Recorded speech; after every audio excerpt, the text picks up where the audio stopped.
जय श्री कृष्णा। हमारे चैनल में आपका स्वागत है। हनुमान जयंती के उपलक्ष्य में हमने जो एक सप्ताह का सुंदरकांड आरंभ किया है, आज उसका चौथा दिन है। तो चलिए आज के चौथे दिवसीय कथा का आरंभ करते हैं। तो अंत तक इसे अवश्य सुनिएगा और हमारे शास्त्रों में वर्णित ऐसे ही महत्वपूर्ण कथाओं का श्रवण करने के लिए इस चैनल को सब्सक्राइब भी कर लीजिएगा। तो चलिए आज की कथा का आरंभ करते हैं। अब हमने कल की कथा में देखा कि किस प्रकार माता सीता भगवान श्री राम के विरह में दुखी हो रही है और माता सीता की व्यथा देखकर हनुमान जी ने प्रभु श्री राम द्वारा दी गई अंगूठी उन्हें दी, जिससे वह अत्यंत प्रसन्न हो गई। साथ ही हनुमान जी ने प्रभु श्री राम का संदेश भी माता सीता को बताया, जिससे माता सीता प्रभु श्री राम के प्रेम में मग्न हो गई। अब हनुमान जी माता सीता को सांत्वना देते हुए कहते हैं कि हे माता, हृदय में धैर्य धारण कीजिए और अपने सेवकों को सुख प्रदान करने वाले श्री राम जी का स्मरण कीजिए। श्री रघुनाथ जी की प्रभुता हृदय में स्थित कीजिए और मेरे वचन सुनिए। कायरता छोड़ दीजिए। राक्षसों के समूह पतंग के समान और श्री रघुनाथ जी के बाण अग्नि समान है। हे माता, हृदय में धैर्य रखे और राक्षसों को मरा हुआ ही समझ लीजिए। रघुवीर श्री रामचंद्र जी ने अगर जानकारी प्राप्त कर ली होती तो वह कदापि विलंब नहीं करते। हे जानकी जी, रामबाण रूपी सूर्य का उदय होगा, तब राक्षसों का सेना रूपी अंधकार कहाँ से रहने वाला है। हे माते, अगर मैं चाहूँ तो आपको यहाँ से अभी ले जा सकता हूँ, किंतु श्री रामचंद्र जी की सौगंध है, मुझे प्रभु की आज्ञा नहीं है। हे माते, थोड़े दिन प्रतीक्षा कर लीजिए। रघुवीर श्री रामचंद्र जी वानरों सहित यहाँ आकर राक्षसों का संहार करके आपको यहाँ से सम्मान पूर्वक ले जाएंगे और तब नारद आदि ऋषि मुनि तीनों लोकों में इस यश को गाएंगे। अब हनुमान जी के वचन सुनकर सीता जी ने कहा, हे पुत्र, सभी वानर आपके जैसे छोटे ही होंगे ना, और राक्षस तो अति बलवान योद्धा है। अतः मेरे हृदय में बड़ा संदेह है कि आप जैसे वानर राक्षसों से कैसे जीत पाएंगे। अब यह सुनते ही हनुमान जी ने अपना शरीर, जो स्वर्ण के पर्वत सुमेरु के आकार का अत्यंत विशाल, युद्ध में भयंकर, अति बलवान और वीर है, उसे विशाल कर दिया। उस समय यह देखकर सीता जी के मन में विश्वास हो गया। तत्पश्चात हनुमान जी ने अपना सूक्ष्म शरीर वापस धारण कर लिया। हनुमान जी कहते हैं कि हे माते सुनिए, वानरों में अति बुद्धि नहीं होती है, परंतु प्रभु के प्रताप से जैसे छोटा सा सर्प गरुड़ को खा सकता है, उसी प्रकार वानर अत्यंत निर्बल किंतु महाबलवान को भी मार सकता है। भक्ति, प्रताप, तेज और बलवान से युक्त हनुमान जी की वाणी सुनकर सीता जी के मन में संतोष हो गया। उन्होंने श्री राम का प्रिय जानते हुए हनुमान जी को आशीष देते हुए कहा, हे तात, आप बल तथा बुद्धि के भंडार होंगे। हे पुत्र, आप वृद्धावस्था से रहित अमर तथा गुणों के भंडार होंगे। श्री रघुनाथ जी आप पर अधिक कृपा करेंगे। अब यह वचन सुनते ही हनुमान जी पूर्ण प्रेम में मग्न हो गए और माता सीता के चरणों में वारंवार नमस्कार करते हुए उन्होंने हाथ जोड़कर कहा, हे माते, अब मैं कृतार्थ हो गया। आपका आशीष सफल और प्रसिद्ध है। अब इतना कहकर हनुमान जी कहते हैं कि हे माते सुनिए, सुंदर फलों वाले वृक्ष को देखकर मुझे बहुत ही भूख लग रही है। तब सीता जी ने कहा, हे पुत्र सुनो, अत्यंत वीर राक्षस योद्धा इस वन की देखभाल करते हैं। तब हनुमान जी ने कहा, हे माता, आप मन में प्रसन्न होकर आज्ञा दे तो मुझे उनका बिल्कुल ही भय नहीं है।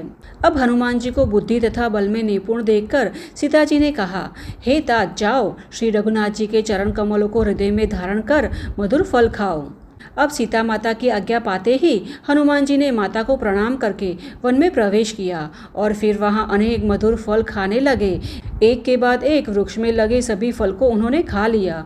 तत्पश्चात वे वृक्ष को उखाड़ने लगे। वहां कई राक्षस योद्धा थे, उसमें से कितनों को मार दिया और कईयों ने रावण के पास जाकर फरियाद की कि हे नाथ, एक विशाल वानर वाटिका में घुस गया है, जो फल खा रहा है, वृक्ष उखाड़ रहा है और राक्षसों को मसल मसल कर जमीन पर गिरा रहा है। उसने पूरी वाटिका को उजाड़ दिया है। अब यह सुनते ही रावण ने अपने कई योद्धा भेजे और उसे देखकर हनुमान जी ने गर्जना की। उसी क्षण हनुमान जी ने सभी राक्षसों को मार दिया और कितनों के हाथ पांव तोड़ दिए। अब बचे हुए भयभीत होकर वहां से भागकर रावण के पास गए। तत्पश्चात रावण ने अपने पुत्र अक्षय कुमार को भेजा। वह असंख्य श्रेष्ठ योद्धाओं को अपने साथ लेकर गया और उसे आता देख हनुमान जी ने गर्जना करते हुए अपने हाथ में एक विशाल वृक्ष को ले लिया और उनको ललकारने लगे। उन्होंने रावण के पुत्र अक्षय कुमार को तो मार ही दिया, साथ में सेना में आए कितनों को मार दिया और कईयों को मसल दिया, कितनों को पकड़ पकड़ के धूल चटा दी। अतः बाकी बचे योद्धा रावण के पास जाकर हाहाकार करने लगे कि हे प्रभु, वानर अति बलवान है। अब पुत्र का वध सुनते ही रावण क्रोधित हो गया और उसने बलवान मेघनाद को भेजा। मेघनाद को रावण ने कहा कि हे पुत्र, उसको मारना नहीं किंतु बांधकर मेरे पास यहाँ लेकर आओ। मैं देखना चाहता हूँ कि वह कौन है और वह कहाँ से आया है। अब रावण की आज्ञा पाकर इंद्र को जीतने वाला अतुलित योद्धा मेघनाद अशोक वाटिका की ओर चला।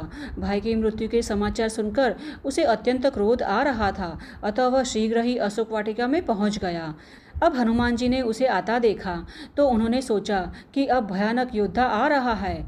तब वे अत्यंत जोर से गर्जना करते हुए हाथ में एक अति विशाल वृक्ष को लेकर उसकी ओर दौड़े और उस पर प्रहार किया और उनके प्रहार से लंकेश्वर रावण के पुत्र मेघनाद रथ बिना के हो गए। तत्पश्चात उसके साथ आए हुए बड़े बड़े योद्धाओं को हनुमान जी पकड़ पकड़ कर मसलने लगे। उन सबको मारकर वे मेघनाद के साथ युद्ध करने लगे। अब हनुमान जी ने मुक्के से प्रहार करके मेघनाद को पछाड़ दिया और जाकर वृक्ष पर बैठ गए। हनुमान जी के प्रहार से मेघनाद कुछ क्षण के लिए मूर्छित हो गया, किंतु फिर से उठा और उसने माया रची, परंतु पवन पुत्र हनुमान से वह जीत नहीं सका। अंततः उसने ब्रह्मास्त्र का प्रयोग किया। तब हनुमान जी ने मन ही मन विचार किया कि अगर मैं ब्रह्मास्त्र का मान नहीं रखूंगा तो उसकी महिमा पूर्ण हो जाएगी। इसलिए जब मेघनाद ने हनुमान जी पर ब्रह्मास्त्र चलाया तो ब्रह्मास्त्र लगते ही वह वृक्ष से गिर पड़े, परंतु गिरते हुए भी उन्होंने कई राक्षस सेना को मार गिराया। और जब मेघनाद ने देखा कि हनुमान जी मूर्छित हो गए हैं, तब उसने नागपाश से हनुमान जी को बांधकर रावण की सभा में ले आया। अब यह देखकर शिवजी माता पार्वती से कहते हैं, हे भवानी सुनो, जिनका नाम जपने से ज्ञानी मनुष्य संसार के जन्म मृत्यु रूपी बंधन से भी मुक्त हो जाता है, उसके दूतों को कभी भी कोई बांध नहीं सकता है। परंतु प्रभु कार्य हेतु हनुमान जी ने अपने आप को मेघनाद के हाथों बंधवा दिया था। अब इस ओर हनुमान जी को बंधा हुआ जानकर सभी राक्षस दौड़े हुए आए और आश्चर्यचकित होकर सभी सभा में पहुंच गए। हनुमान जी ने वहां पहुंचकर रावण की सभा देखी। वह अत्यंत सुंदर और आकर्षित थी। वहां देवों तथा दिक्पालों भयभीत होते हुए नम्रता पूर्वक हाथ जोड़े रावण की भुकुटियों की ओर देख रहे थे। वह जानना चाहते थे कि रावण आज्ञा देने की क्या इच्छा रखता है, किंतु उसका प्रताप देखकर भी हनुमान जी के मन में भय उत्पन्न नहीं हुआ। सर्पों के समूह में गरुड़ के समान निर्भय होकर वहीं बैठे थे। अब हनुमान जी को देखकर रावण जोर जोर से हंसते हुए कटु वचन कहने लगा और फिर पुत्र के वध का स्मरण करते हुए उसके हृदय में क्रोध उत्पन्न हो गया। लंकापति रावण ने कहा, अरे वानर, तू कौन है? किसके बल पर तूने यह वन उजाड़ दिया है, उसे नष्ट कर दिया है? क्या कभी तुम्हारे कानों ने मेरा प्रताप नहीं सुना है? हे दुर्बुद्धि, फिर भी तू यहाँ निर्भय होकर बैठा है। तुझे मुझसे भय नहीं लग रहा है? तूने किस अपराध के कारण राक्षसों को मारा है?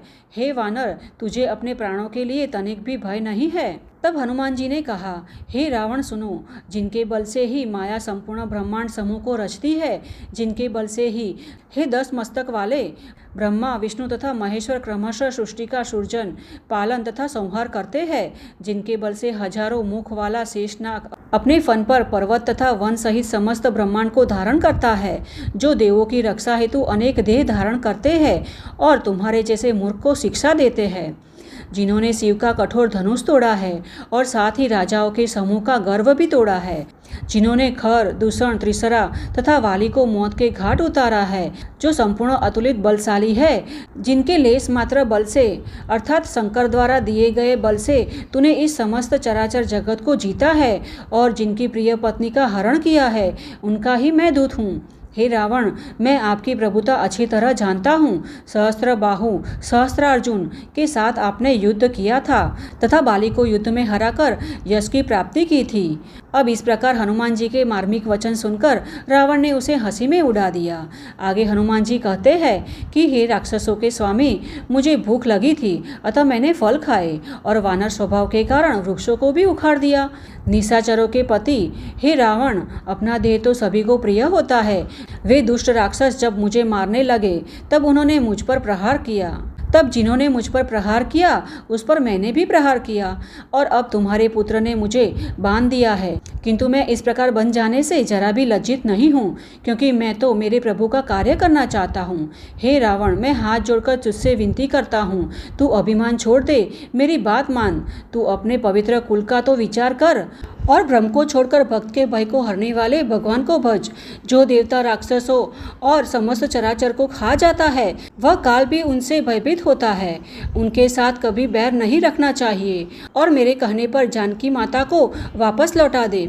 खर के शत्रु श्री रघुनाथ जी शरणागतों के रक्षक और दया के सागर है। उनके शरण में जाने से प्रभु तेरे अपराध भूल जाएंगे और तुझे क्षमा कर देंगे, और तुझे क्षमा करके अपनी शरणों में ले लेंगे। तो श्री राम के चरण कमल को अपने हृदय में स्थित कर और लंका में अचल राज्य कर। ऋषि पुलस्त्य का यश निर्मल और चंद्रमा के समान है, वह चंद्रमा में तू कलंक मत बन। श्री राम नाम बिना वाणी अच्छी नहीं लगती है, अतः मोह छोड़कर विचार कर। हे देवों के शत्रु, श्री राम विमुख संपत्ति और प्रभुता प्राप्त हो तो भी चली जाती है, उसका कोई अस्तित्व नहीं रहता है। जो नदियों के सतह पर पानी नहीं होता, अर्थात जो मात्र बारिश पर ही आश्रय लेती है, वह वर्षा ऋतु के बीत जाने के पश्चात तुरंत ही सूख जाती है। हे रावण सुन, मैं प्रतिज्ञा करता हूँ कि श्री राम विमुख की रक्षा करने वाला कोई नहीं होता। प्रभु श्री राम के साथ विद्रोह करने वाले तुझे कोई बचा नहीं सकता। मोह जिसका मूल है, ऐसे अति पीड़ा देने वाले अज्ञान रूपी अभिमान को छोड़ दे और रघुकुल स्वामी कृपा के सागर भगवान श्री रामचंद्र जी को भज। इस प्रकार हनुमान जी ने रावण को समझाने के कई प्रयास किए, किंतु रावण फिर भी समझने को तैयार ही नहीं था। तो रावण को समझाने के लिए हनुमान जी आगे अब क्या करेंगे, यह हम देखेंगे कल की कथा में। तो आज की कथा को हम यहीं पर आराम देते हैं। हमें आशा है कि हमारे द्वारा सुनाई जा रही सुंदरकांड कथा आपको अच्छी लग रही होगी। अगर अच्छी लगती है तो इसे एक लाइक अवश्य करना, और इसे अपने मित्र और परिवार में भी शेयर करना, जिससे कि उन्हें भी सुंदरकांड सुनने का लाभ और पुण्यफल प्राप्त हो सके। तो चलिए कल फिर से मिलते हैं सुंदरकांड कथा के अगले भाग के साथ। तब तक के लिए जय श्री कृष्ण।